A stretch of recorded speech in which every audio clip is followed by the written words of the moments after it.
welcome back to another episode of the Stanley Parable. In order to cut down on running time and as well as the tedium of watching a series of videos about a game that deviates in certain points only, I'm actually gonna, for the remainder of the series, I'm going to go through the game up to the point where I'm going to deviate and then start the videos. That way you don't have to watch the same thing over and over again. You're just watching what's different.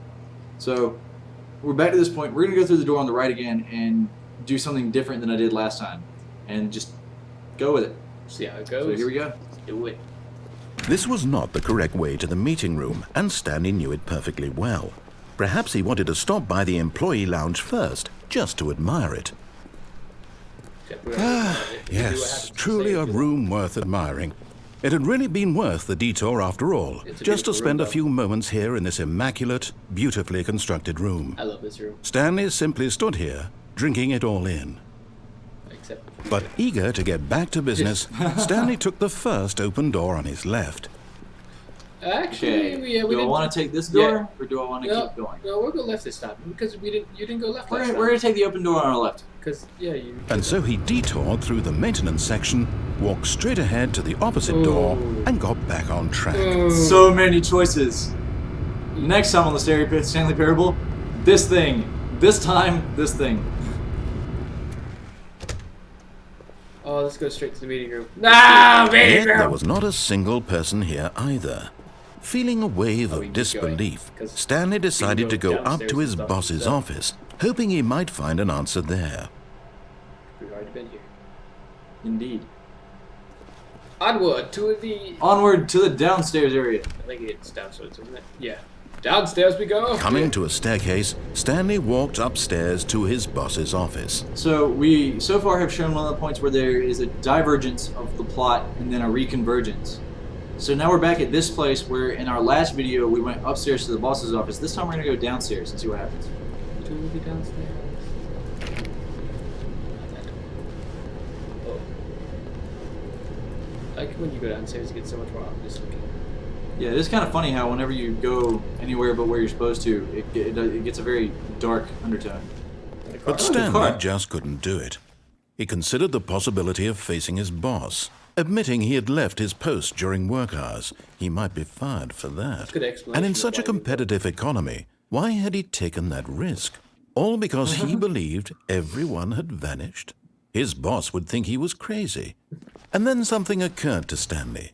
Maybe, he thought to himself, maybe I am crazy. All of my co-workers blinking mysteriously out of existence in a single moment for no reason at all? None of it made any logical sense. And as Stanley pondered this, he began to make other strange observations.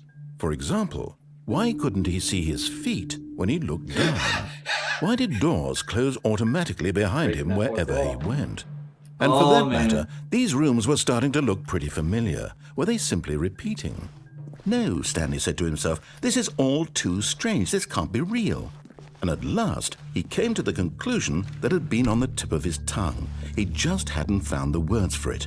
I'm dreaming, he yelled. This is all a dream. Oh, what a relief Stanley felt to have finally found an answer, an explanation. His co-workers weren't actually gone. He wasn't going to lose his job. He wasn't crazy after all. And he thought to himself, I suppose I'll wake up soon. I'll have to go back to my boring real-life job pushing buttons. I may as well enjoy this while I'm still lucid. So, he imagined himself flying and began to gently float above the ground. Oh dear.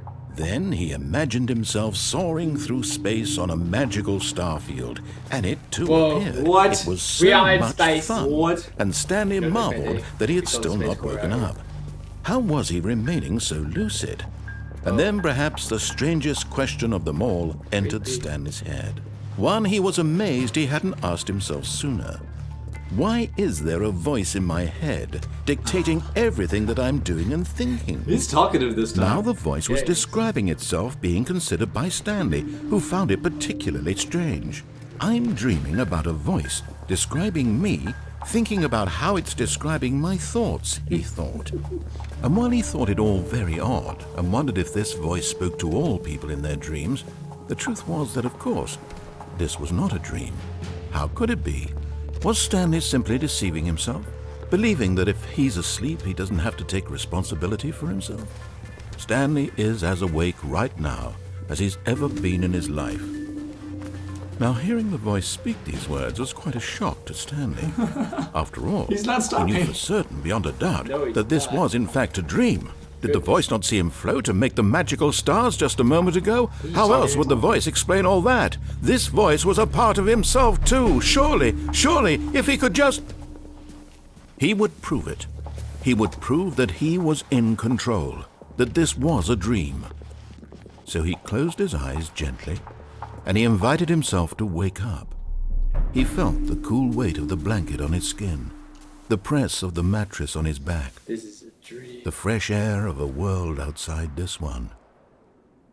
Let me wake up, he thought to himself. I'm through with this dream. I wish it to be over. Let me go back to my job. Let me continue pushing the buttons. Please, it's all I want. I want my apartment, and my wife, and my job. All I want is my life exactly the way it's always been. My life is normal. I am normal. Everything will be fine. I am okay. Back to the... No. I'm still here. This game's getting real on Stanley us again. began screaming. Please, someone, wake me up. My name is Stanley. I have a boss. I have an office. I am real. Please, just someone tell me I am real. I must be real. I must be. Can anyone hear my voice? Who am I? Who am I? And everything went black. I gotta admit, for some reason, I felt scared right there. This is the story of a woman named Mariella. What? Mariella woke up on a day like any other. She arose, got dressed, gathered her belongings, and walked to her place of work. But on this particular day, her walk was interrupted by the body of a man who had stumbled through town talking and screaming to himself, and then collapsed dead on the sidewalk. What? And although she would soon turn to go call for an ambulance, for just a few brief moments, she considered the strange man. He was obviously crazy. This much she knew. Everyone knows what crazy people look like. And in that moment, she thought to herself how lucky she was to be normal. I am sane. I am in control of my mind. I know what is real and what isn't. It was comforting to think this, and in a certain way, seeing this man made her feel better. But then she remembered the meeting she had scheduled for that day, the very important people whose impressions of her would affect her career, and by extension, the rest of her life. She had no time for this, so it was only a moment that she stood there, staring down at the body, She doesn't have control. and then she turned and ran. Whoa. You killed Stanley. That was crazy. Why'd you kill him? I didn't mean to kill him.